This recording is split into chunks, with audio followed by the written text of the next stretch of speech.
It's a frigid 8 degrees below zero on an early February night in Fargo, but it feels even colder, with a wind chill around -30.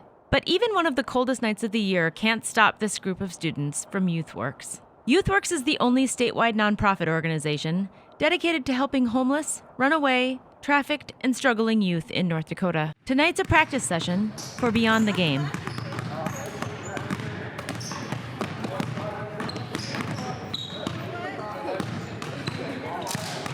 Beyond the Game is a new program founded by the YouthWorks Street Outreach Director, Janille Gibson. Some of the kids go to school here and have been here since the start of the school day. Many have already played a game for their respective school teams, but are sticking around for the late night practice, which will run until 9 p.m. It makes for a long day, but there's no place they'd rather be. Most of the kids who participate have known each other for years. We're all friends since 3rd grade, 4th grade. And we've been playing together for a long time now. And they've only known Gibson since last year, but he made an impression right away. We were at the YMCA and everybody was like hyping this dude up, Janille, and then they were like, oh, he makes us work hard and stuff. And then that was my first time meeting him, and that was probably one of the hardest practices I've ever had in my life, to be honest. And despite the tough practices and high expectations, they stick with Gibson because he gets them. I can really work on my skills and just express myself when I'm working with Janille. It's different from school ball. I've been working with him for a little while now, and my game has went from here to here. Just small details. He works on with those things and just help you get way better. My game has improved so much with being with Janille, and not only my game, my maturity level on and off the court. He's really done wonders for me. So far, I've been training with him. He's been a great mentor, another father figure in my life. And what does their coach say to all that? It kind of makes you emotional. You kind of get a little chills. Oh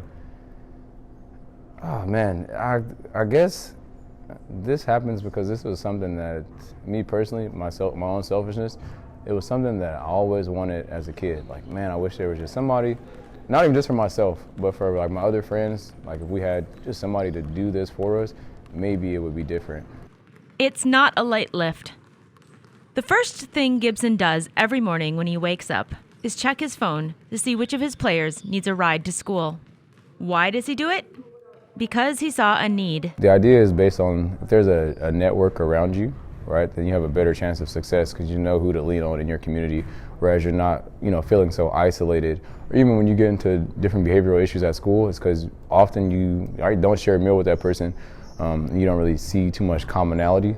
So we try to focus a lot on that. Like I said, it all seems so small, but then when you look at the research behind it, these things play a huge part into the development of youth. What makes Beyond the Game unique is not just the kids it reaches, but what players do in order to participate. Travel basketball programs can cost nearly $1,000 a year for players, but for these kids, coming up with that amount of money is simply out of bounds. So instead of payment, players must do regular community service and community engagement projects to be on the team.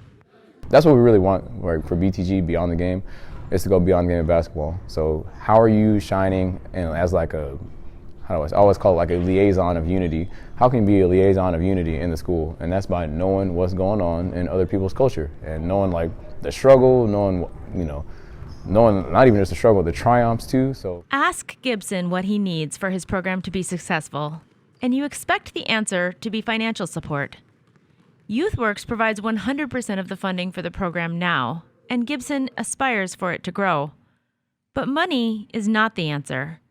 The answer, he says, is more direct engagement from folks within the Fargo community. I just went to pick up a kid from Liberty, and there was probably a whole parking lot full of parents outside picking up their kids. But for our kids, there was nobody there to pick them up. No slack to the parent. The parent is honestly overwhelmed.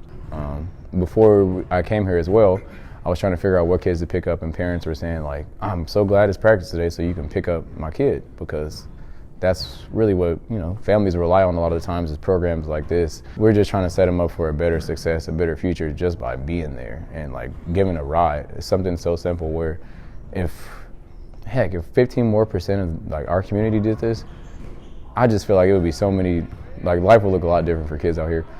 The Beyond the Game Hoops teams are shooting to compete in tournaments around the region and beyond starting this spring. This isn't just any youth basketball team. Beyond the Game is a basketball program on its face, but at its heart, it's about changing the game for its players and their families on and off the court. For KFGO News, I'm Tasha Carvell.